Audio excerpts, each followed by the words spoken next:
start, though, the final hour with good friend of the program, Brian Baldinger. We are joined now by Audacy NFL insider, Brian Baldinger, host of the Best Football Show podcast. You can give him a follow on Twitter, @BaldyNFL. Baldy, good morning to you, man. Thanks for hopping on. You were one of the first people that started to have a little smoke about Michael Penix to the Atlanta Falcons. I don't know if you said, though, with the 8th overall pick. So what made you start to make that connection? And then in the aftermath, it became the most talked about thing of the NFL draft. What did you make of their selection with him with the 8th overall pick?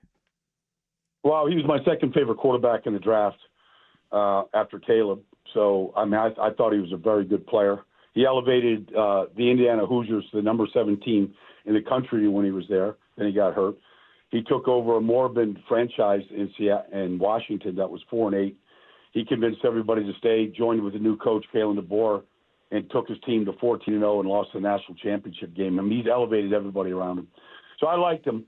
But I also know Arthur Blank pretty well. I worked for the Falcons and used to do their TV preseason games. And I just know that, he's had great success when Mike Vick was the quarterback, when Matt Ryan joined Mike Smith was the quarterback.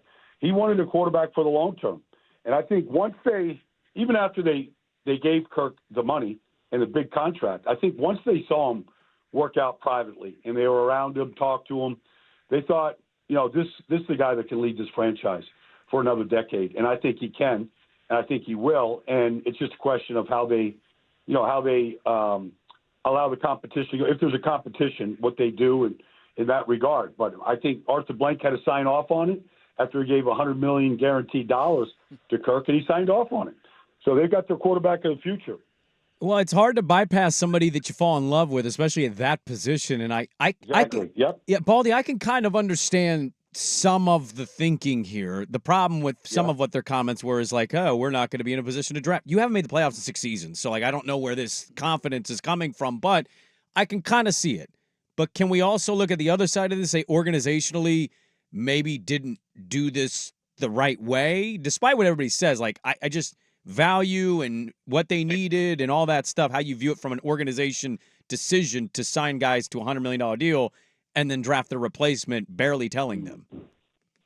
Maybe they have buyer's remorse, on what they did in free agency. Who knows? I mean, I don't know the answer to that, but,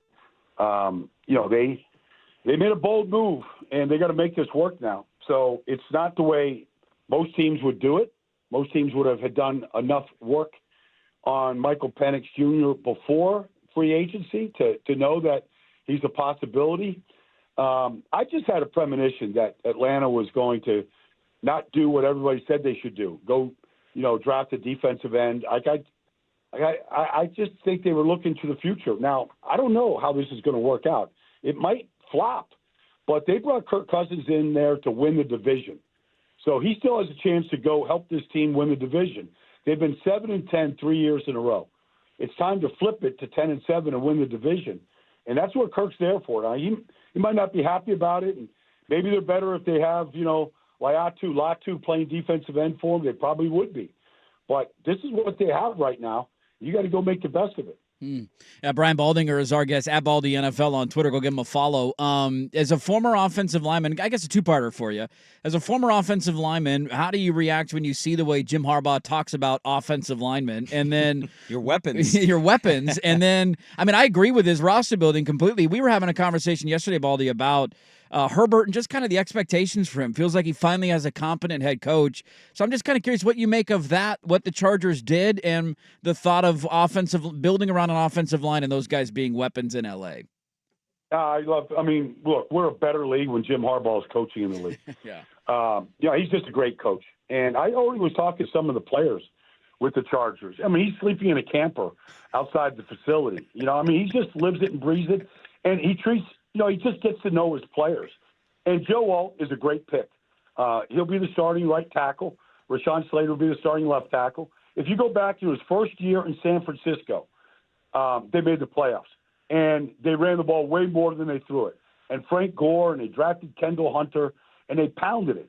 And Alex Smith was a quarterback, on and on. But they're going to do this. They're going to do very similar type things, even with Justin Herbert. They picked up Lad McConkey. He was a good player, good route runner. But they're going to be built in hard and big and strong in the trenches like they were at Michigan, like they were in San Francisco. And it's just going to be a different way of doing things. The way the Chargers have been operating didn't work, and we knew it didn't work. I think I don't know if they could challenge for Kansas City right now, but the way that they're going to play, the way they're going to operate, they're going to challenge Kansas City. I don't have any doubt about it. Thoughts on Denver? We talked about post-draft. Obviously, Bo Nix playing out here at Oregon, watching him very closely for 2 years. We're not shocked, I think, that it was Denver. I just think the Penix at 8 pick kind of overlooked Denver taking Nix at 12 when most of his draft evaluation stuff said in the first round, early second. Look, none of that matters if the coach loves him. What were your thoughts on Denver's draft taking Bo Nix at 12 and the rest of their picks? Well, I mean, look, Sean Payton already went through this with Patrick Mahomes in 2017.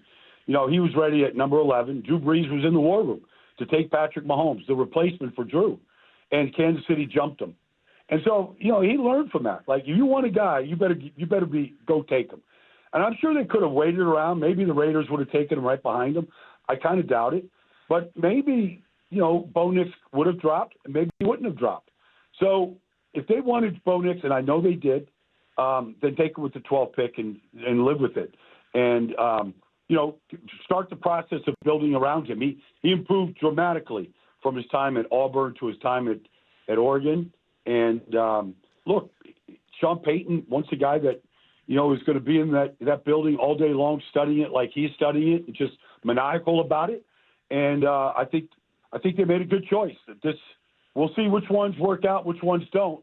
They need a lot of help in Denver to be competitive right now. But, we'll see how the future goes. But I think Sean Payton saw how this thing was going, and he couldn't afford to trade back or wait around or wait to the second round. They had to pull the trigger and take them right where they did. Baldy, I watch a lot of you on NFL Network. We love having you on out here, even though we don't have an NFL team of our own. You're a very reasonable, level-headed individual when you give insight on players and teams. Do you hate draft grades? Do you hate that we do draft grading the day after the draft? Yes, but no. I mean, yes, I hate doing it, and I hate I hate because it never is what you think it's going to be. But I understand it. I understand fans want to know, did we get better? Did we blow it? What did we screw up? But honestly, like the worst feeling, forget about the grades. The worst feeling is if you just went through a draft and you did all this work and scouts gave all this information and you go to your first mini camp and you look at your first round pick and you go, this guy can't play. Like it happens all the time. All the time. Like that's buyer's remorse. That's the worst feeling right there. And it happens. I remember going there, I was in league 12 years. You have 12 mini camps, and without putting pads on and doing, the guys that are going to be a player and is going to be a player almost 90% of the time. Just by that first mini camp, you kind of know who's going to become a good player. Do you want to share one of the names that sticks out in your mini camp experience? We were like, I don't know about that one, and you ended up being right. This guy's not gonna make it. Yeah, I don't know. This stuff gets out there. I don't need to make any new enemies right now. On that note, Audacy NFL insider Brian Baldinger is our guest at Baldy NFL. We all have our takes on draft night, and then as you point out, like who the hell knows, right? We all have our hits, we all have our misses. Who was the one pick? Either way in the first round when you're watching where just because of your film study breakdown or the opinion you have on a player, you're like, ooh, I love that pick. That makes a lot of sense. And was there one during the first round that just really left you? Because you saw the Penix thing coming. That was the one that shocked a lot of folks, I think, just nationally. Yeah. Was there one in the first round that you're like, huh? That guy there? He got picked? That doesn't make a lot of sense to me. Well, I mean, the one, the Kansas City Chiefs are sitting there. They're the Super Bowl champions. They trade up. And what do? They go get the fastest receiver in the draft. Can the rich just keep getting richer? Mm-hmm. And Xavier Worthy. Like, I just saw that, and I go, they jumped, Buffalo was sitting there. They need a receiver. And, not only is Xavier Worthy the fastest receiver, he's a really good player. Never missed a game at Texas. Lined up 3 straight years, every single game, and was really productive. So, I mean, that kind of jumped off. But honestly, what the Steelers did was, they started rebuilding this offensive line last year. I believe Russell Wilson is going to end up playing behind the best offensive line he's ever played behind, where Zach Frazier and Troy Fontenot Faetano, get in that lineup right now and join Isaac Seumalo and Broderick Jones. Like, I think he's going to have a chance for real success in Pittsburgh this year.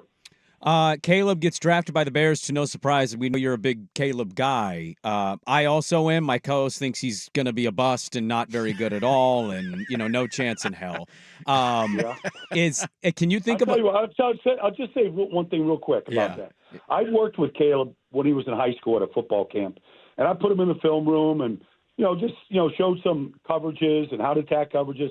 Like, he was as smart as any quarterback that I've been around. Just when he was 16 or 17 years old. And then I watched him throw it.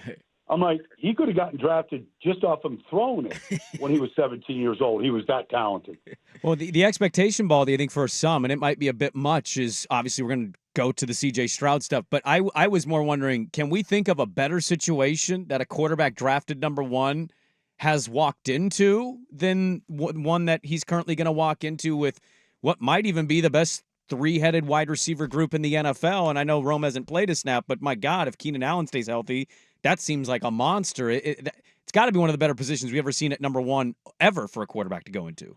Yeah, it is. Yeah, at the number one pick, I mean, you look at Trevor Lawrence for what he had in Jacksonville and the coach he had then, and you just go through the list of them. Yeah, it's a really healthy situation now.